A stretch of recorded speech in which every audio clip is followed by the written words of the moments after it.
Today, we cold smoke cheese, and it doesn't get any easier than this. So what I've done is I've set out my cheeses for about an hour, hour and a half or so, just to let them get to room temperature. Then I took a paper towel and I just blotted the excess oil that was coming out of them. So what we have today is we have some mild cheddar, some Monterey Jack, two blocks of Gouda, a block of pepper jack, and a block of Swiss cheese. So this smoke is going to add additional flavor to each one of these blocks. And all we're going to do is we're going to take this rack and we're going to take it outside to the smoker. So why don't you come on outside and cold smoke with me? So we're using the cooking pellets today. This is their premium blend of hickory, cherry, hard maple, and apple wood pellets. And what I've done is I've already got the cold smoker going. So it's just a tube. You fill it up with the pellets. And the idea is to get this thing just smoking and keep the temperature down, because obviously cheese is going to melt, above 100 degrees.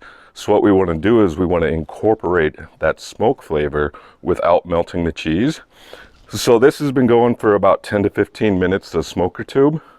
And what I look for before I close the lid to make sure that this is going, you can see on the top here you have all these little holes.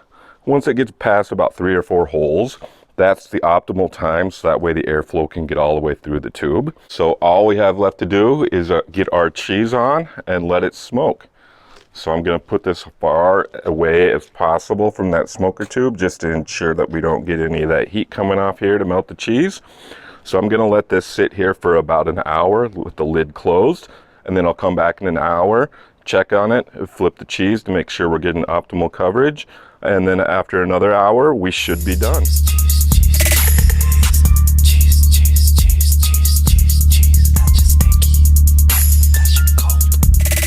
All right, so our cheese has been cold smoking for an hour. Now it's time to come in here and flip it. So let's take a peek at what we got going on. We'll take a close look at that cheese. You can kind of see the smoke flavor incorporating, turning the cheese a little bit darker. So that's always a good sign that we're getting some good smoke in there. And our smoking tube is rolling right along. I would say it's about a quarter of the way down. So we still have a ways to go. So let's go ahead and get this cheese flipped, and then we'll let it smoke for another hour or so. So you can see that color difference. See how light that is? And then this side's a little bit darker. So get them all flipped over, and we'll let it go for another hour, and then we should be done, and we'll show you what to do with them next. There we go. Our cheese has been on the smoker now for 2 hours. We flipped it at the half point mark. So let's go ahead and take a look and see how we're doing. Ooh, look at that smoke just billow out. So I can tell definitely that we have some deep smoke flavor in these cheeses just by the way that the color changed on them. And as far as the smoke tube is concerned, 2 hours, we're about 3/4 of the way through that. So now all we have left to do is get this cheese inside and get it wrapped up and get it in the fridge.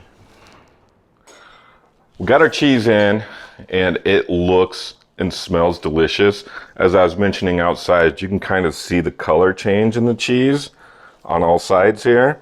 You can see that little brownness right there. That's the smoke getting incorporated. We got some there. You can kind of see it all around the edges.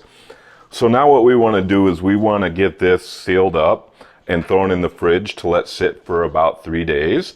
That way the smoke is going to penetrate into the cheese and give us a good full flavor when we do eat the cheese. So what I have today is just our sealer and some bags. So all we're going to do, and I have the gloves on to keep the oil off my hands and keep the cheese as pure as possible.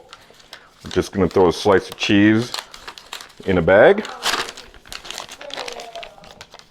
Throw it on the sealer here. And we're going to do a vac seal. Get all the air out of there.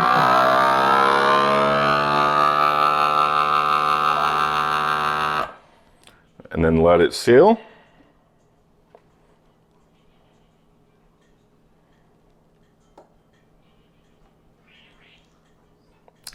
And there we go. We have our cheese. So I'm going to continue this process with the rest of these 5 cheeses here. Don't forget to mark them. So this was our Gouda cheese. And I'll just grab a Sharpie and write that on here. And then we're going to throw these in the fridge for at least 3 days before we slice into any.